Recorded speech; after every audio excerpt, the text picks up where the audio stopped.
come on along to our campfire in the woods. Come on along, songs and stories will be good. I'll play the ukulele and autoharp that you never heard before. Please sing along while we're dancing on the floor.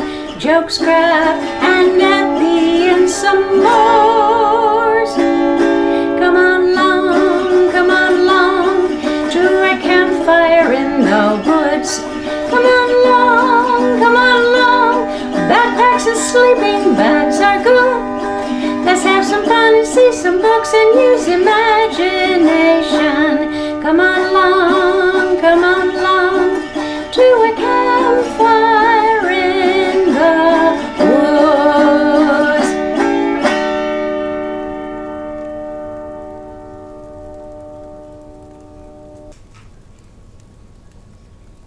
The name of this story is One Wish. I learned it from a 4th grader who was involved in our storytelling workshop one summer. And she told me this story. It's very short and I liked it, so I want to share it with you. If you listen well, you can probably tell it to somebody else today or tomorrow. Once there was a family who lived in a small house. There was a husband and a wife and the husband's elderly parents. One day, the husband went out to hunt for food, as he did every day. And that day, he discovered something very strange in the forest. He saw an all-white deer. Now, he took out his bow and arrow and was ready to fire away at the deer, but the deer spoke to him. The man was startled. He had never heard of an animal that could speak to a person. The deer said, "Do not shoot me. If you spare me, I can grant you one wish. But you must go home and think carefully about what you will wish and return here at the same time tomorrow." The man believed the deer because, after all, he was a talking deer. So he went home to his family, and the first person he asked about the wish was his father. He explained to his father all that had happened, and his father said, "I think you should wish for gold." "Thank you," said his son. Then he went to his elderly mother and told her about the wish. She said, "Oh, my son, you know that for the past few years I have been blind. I would wish that I could see again." "Thank you, mother," he said. Then the man went to his wife and told her about the wish. She said, "Oh, husband, we have wanted a child for so long.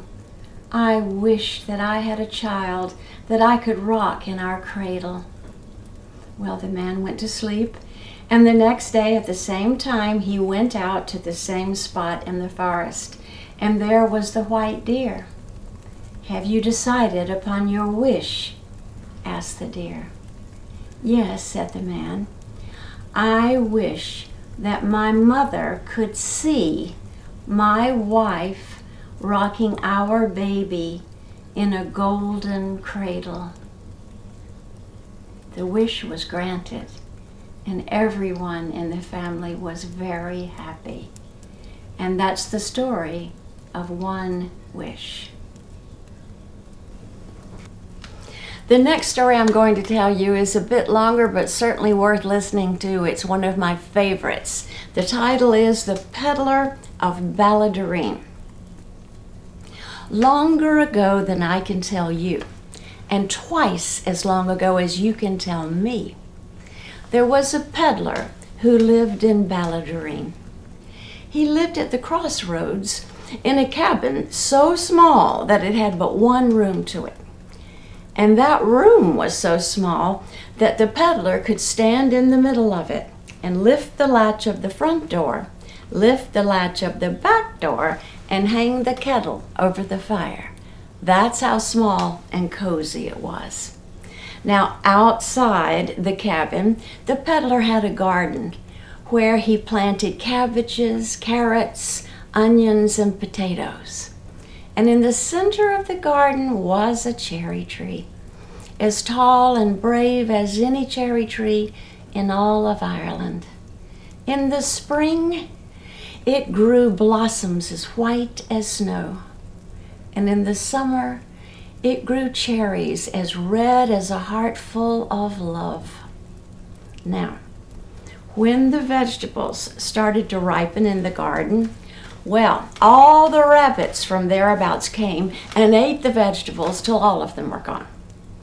And when the cherries ripened on the cherry tree, well, all the birds in the neighborhoods thereabouts came and ate every cherry until all of them were gone.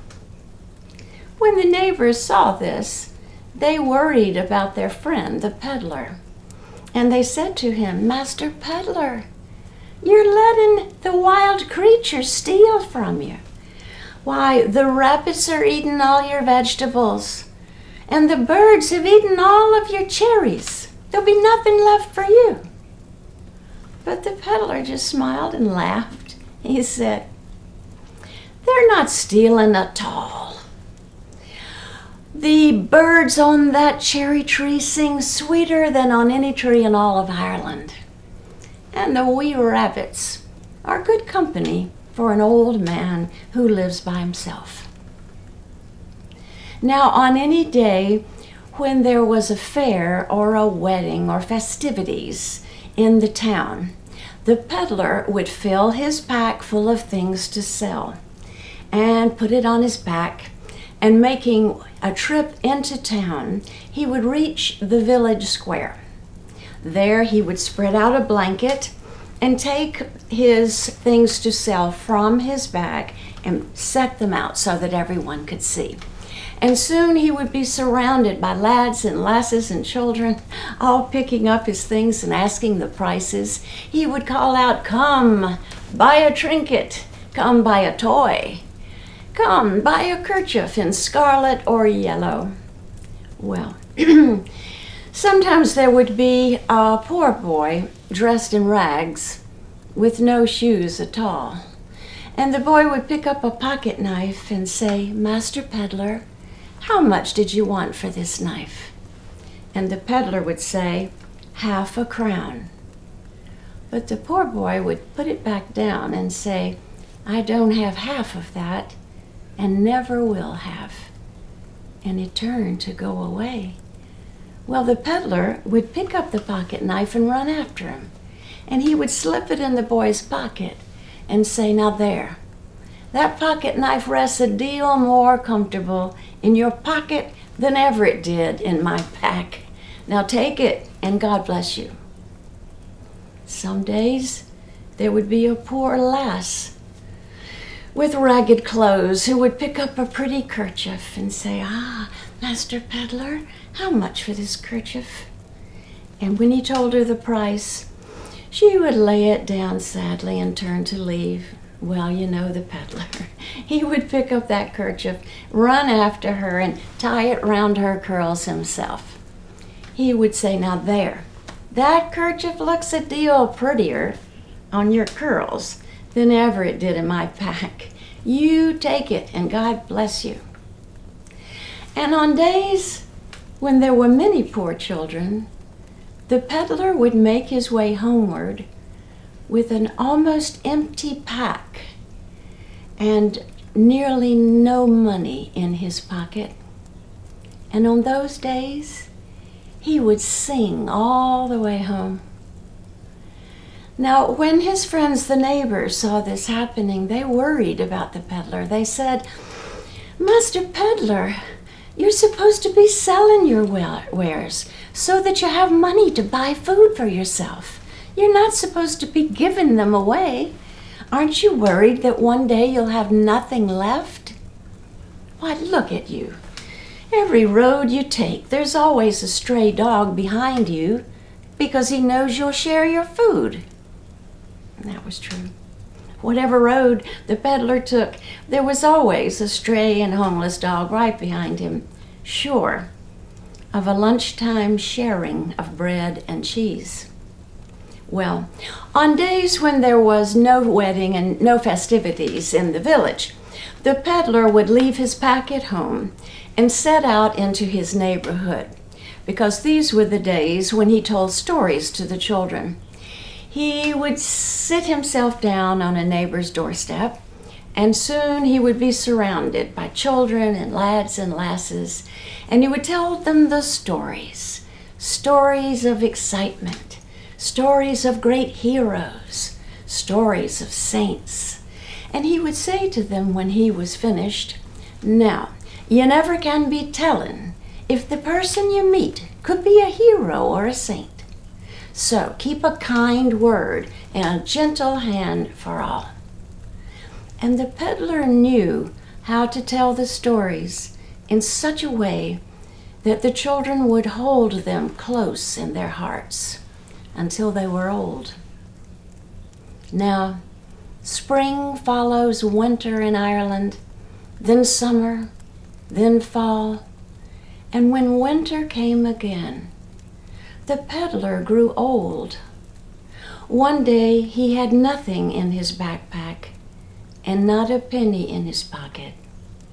He went to his cupboard, but there was nothing there. And that night the peddler went to bed hungry, and he had a dream, as hungry men often dream. In his dream, he saw St. Patrick standing at the doorway of his cabin. St. Patrick had a lighted candle in his hand, and he was calling out to the peddler. "Peddler," he said in a voice as low as the wind over the bogs. "Peddler of Ballaghaderreen, take the road to Dublin. When you find the bridge that crosses the Liffey River, stand on it all day, and you will hear what you were meant to hear." In the morning, the peddler woke up and he remembered the entire dream. That he was hungry and weak from hunger. He could not walk all the way to Dublin. But the second night, he dreamed the same thing. St. Patrick, standing in his doorway with a lighted candle. "Peddler, take the road to Dublin. Stand on the bridge that crosses the Liffey River, and you will hear what you were meant to hear." The second morning, the peddler woke up even weaker and even more hungry. He could not walk all the way to Dublin.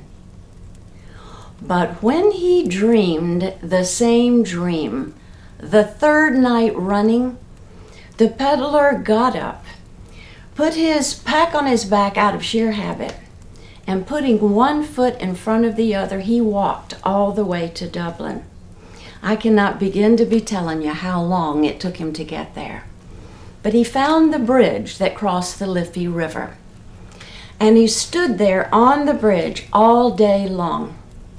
And even though a great tide of people crossed this way, and a great tide of people crossed that way, not one of them even said as much as "good day" to the peddler.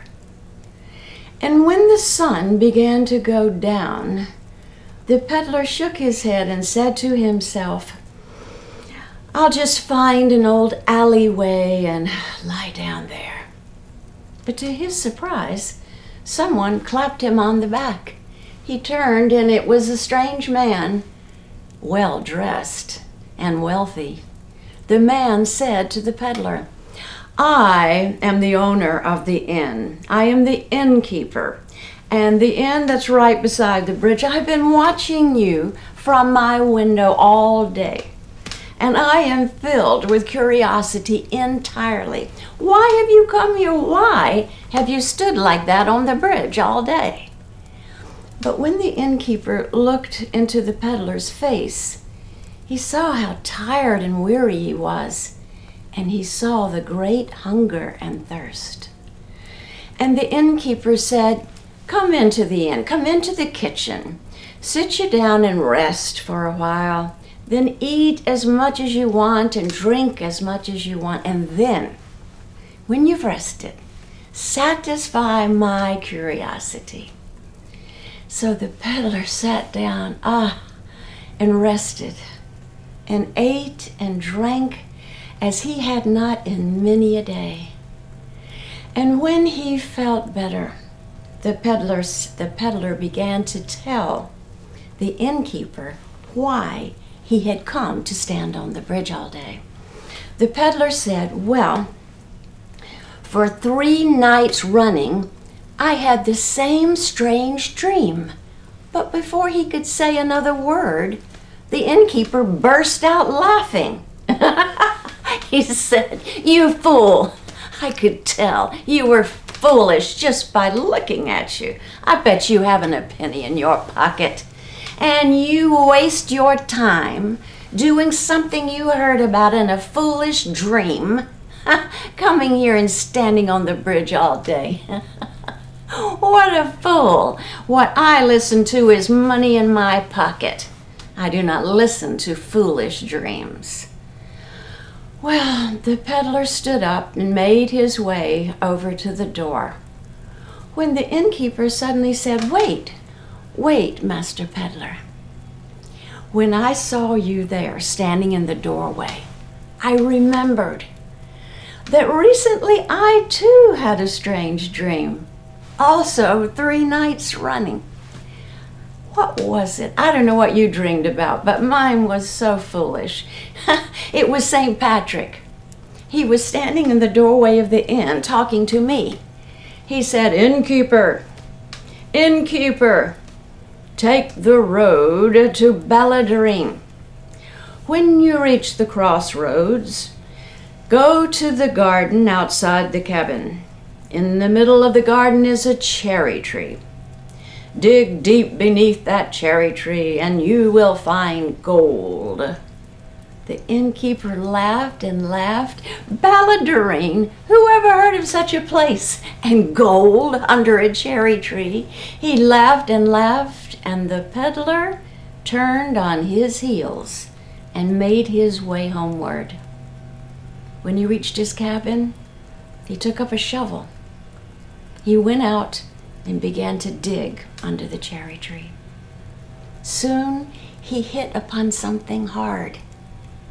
He kept shoveling and uncovered it, and it was a treasure chest of Spanish origin, filled with gold. The peddler was now a rich man, and I cannot begin to be telling you all the good things he did with that money. But one thing he did was he built an inn, a resting place at the crossroads, so that weary travelers could stop and rest. And when he grew very old and died, the neighbors had a statue built of him.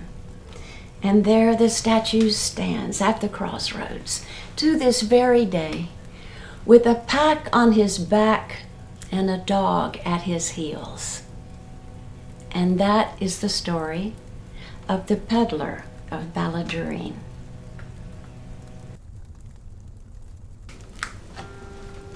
This instrument is an Appalachian lap dulcimer, and lap dulcimer because you play it on your lap. I've seen a lady in the Appalachian Mountains who held the frets down with a little wooden clothespin, and she strummed the strings with a turkey quill, but I prefer just to play it with my hands. And the song we're going to sing now is called Chickens Crowing on Sourwood Mountain. Chickens crowing on Sourwood Mountain, hey, ding dang diddle-i day, so many pretty gals I can't count, hey, ding dang diddle-i day. Now you have a part where you can help out with this song. This is what you do. It's meant to be silly, and if your parents are watching this with you, get them to do it too. We start out like chickens, and when you learn the tune, sing it with me. Chickens crowing on Sourwood Mountain, hey, ding dang diddle-i day. Let's do it again. Chickens crowing on Sourwood Mountain, hey, ding dang diddle-i day. Very good. Now here's the next part. So many pretty gals, I can't count 'em, hey, ding dang diddle-i day. Try that again. So many pretty gals, I can't count 'em, hey, ding dang diddle-i day. Let's do the whole thing now, starting with chickens. Chickens crowing on Sourwood Mountain, hey, ding dang diddle-i day. So many pretty gals I can't count 'em, hey, ding dang diddle-i day. Now you're going to need to remember how to do the motions because I can't do them while I'm playing the dulcimer. Now that's the chorus, and you'll be coming in with it very often, and in the meanwhile I will sing verses. Chickens crowing on Sourwood Mountain, hey, ding dang diddle-i day. So many pretty gals I can't count 'em, hey, ding dang diddle-i day. My true love is a blue-eyed daisy, hey, ding dang diddle-i day. If I don't see her, I'll go crazy, hey, ding dang diddle-i day. Chickens crowing on Sourwood Mountain, hey, ding dang diddle-i day. So many pretty gals I can't count 'em, hey, ding dang diddle-i day. My true love lives over the ocean, hey, ding dang diddle-i day. I'll go to see her if I take a notion, hey, ding dang diddle-i day. Chickens crowing on Sourwood Mountain, hey, ding dang diddle-i day. So many pretty gals I can't count 'em, hey, ding dang diddle-i day. My true love, she lives in Ledger, hey, ding dang diddle-i day. She won't come and I won't let her, hey, ding dang diddle-i day. Chickens crowing on Sourwood Mountain, hey, ding dang diddle-i day. So many pretty gals I can't count 'em, hey, ding dang diddle-i day. One of the verses is really funny, and it's an idea of a proposal. A man is asking a father if he can marry his daughter, and listen to what he says. Chickens growing on Sourwood Mountain, hey, ding dang diddle-i day. So many pretty gals I can't count 'em, hey, ding dang diddle-i day. Oh man, let me marry your daughter, hey, ding dang diddle-i day. To feed my pigs and carry my water, hey, ding dang diddle-i day. Now girls, I'm sure you wouldn't marry somebody who wanted to marry you so that you could feed his pigs and carry his water. But I thought it was a very funny verse. All right, thanks for doing the motions.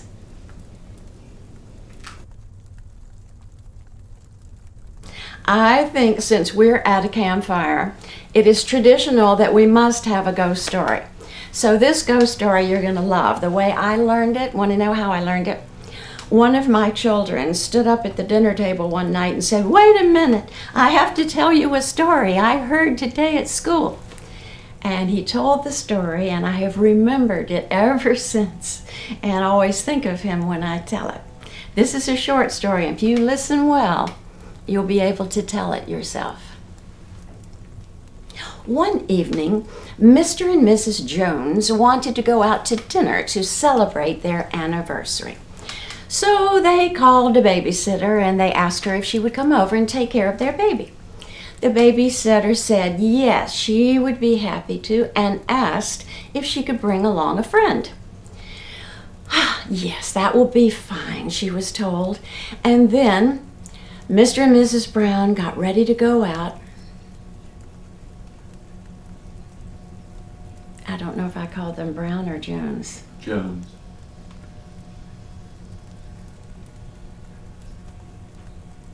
Now, since we're at a campfire, we're all sitting around a campfire, it is traditional that at a campfire you should have a ghost story. So we're going to have a ghost story now. And I like to tell people where I get stories. Where I got this stories was from one of my children. We were having dinner one night, and he got up from the table and said, "I have to tell you a story I heard at school today." And he told this story, and I've been telling it ever since. One day, Mr. and Mrs. Jones wanted to go out to dinner to celebrate their anniversary.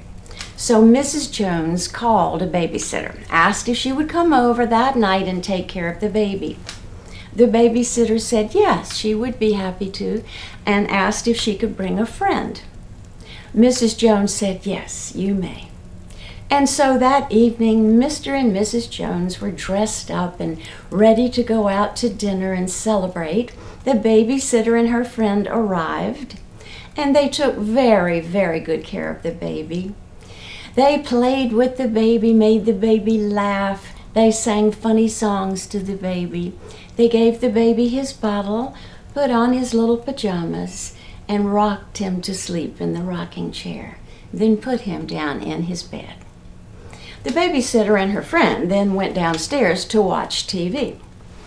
Now, after they had been watching TV for a while, a strange noise came from the baby's room.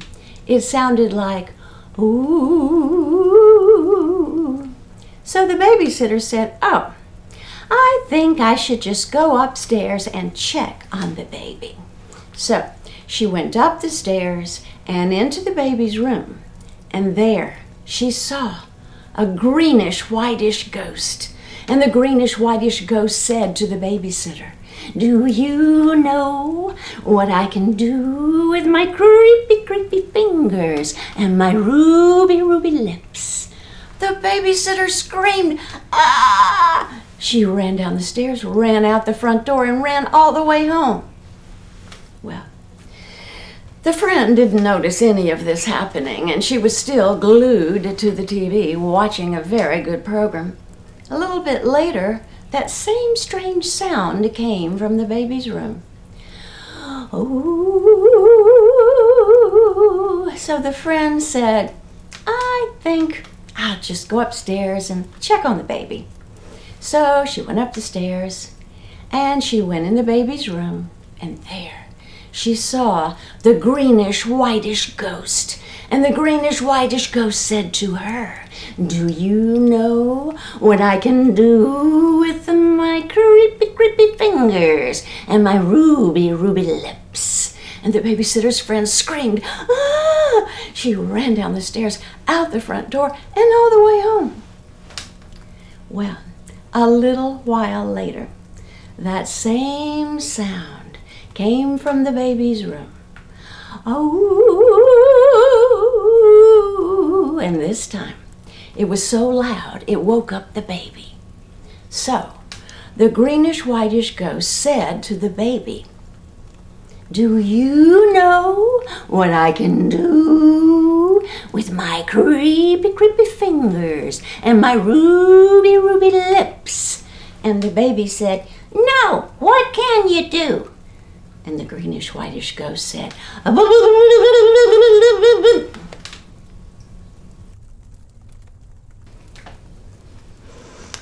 look who just flew in. It's our fairy godmother. Hi, welcome to our campfire.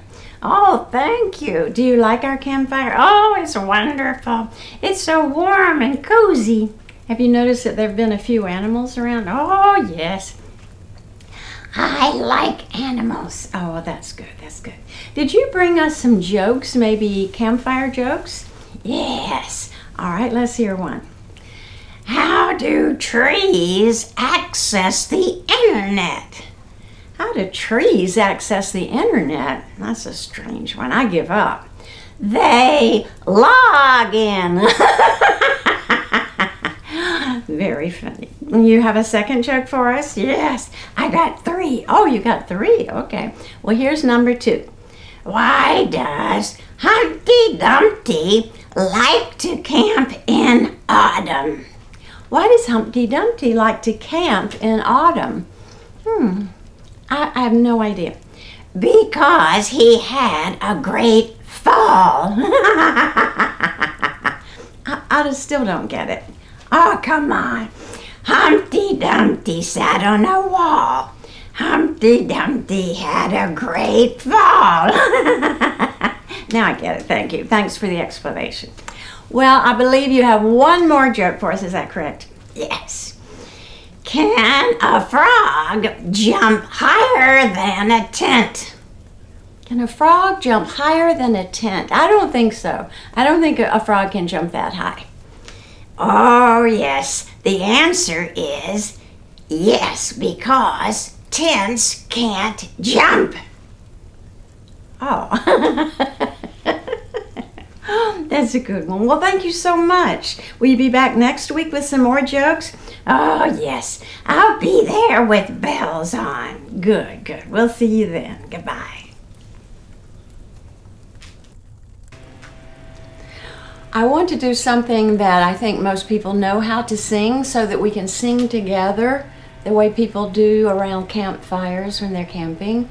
And so I chose This Land Is Your Land by Woody Guthrie because I think a lot of people know how to sing this. So if you do, please sing along. And I'm playing it on the ukulele. This land is your land.